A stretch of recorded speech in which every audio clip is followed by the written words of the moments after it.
Hello, you're watching a brief demonstration of purchase order receiving using RF Smart for NetSuite.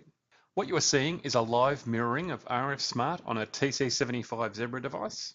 RF Smart can be used on a wide variety of modern devices. First, we will select purchase order receiving from the main menu.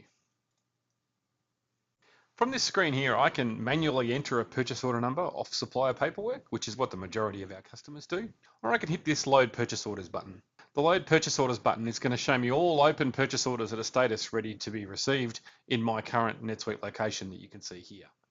I have a list of purchase orders here. They're currently sorted by number. You can see that they're incrementing as I go down the screen. I can also click the vendor column to sort by vendor. If I have a purchase order come in from a particular vendor and I'm not sure what number it is, then I can use that facility. I'm going to go ahead and type the purchase order number in off the paperwork that I have in front of me. And what that's going to do is look up the purchase order in NetSuite and bring in all the purchase order details and show them on the screen. What you'll note about this screen is that all these products are currently red. So that means none of these products have been receipted. If I scan a barcode for the top product in the list there, so that's the triple bunk bed with storage, that's going to pull up the item details. And then from this screen, I can enter the quantity that I want to receive. You'll note that there's a complete button. If I have all 5 of these, I can simply click that on the screen.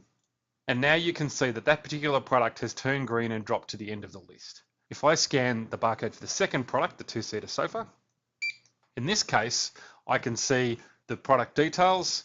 And in this case, let's just say I'm unloading 5 instead of 10, so I only have some of the product available. What you'll notice now is that the partially received product turns yellow and sits in the middle of the list. So red, unprocessed, yellow, partially processed, green, fully processed.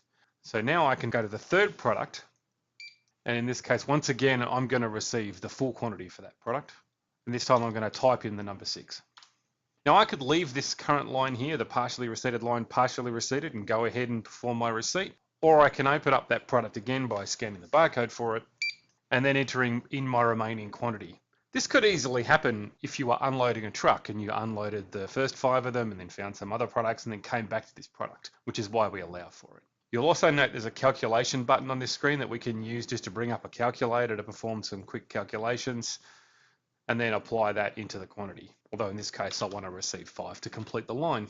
And now when I'm finished, I go ahead and hit submit and the purchase order is marked as received and an item receipt is created in NetSuite. Thank you for watching.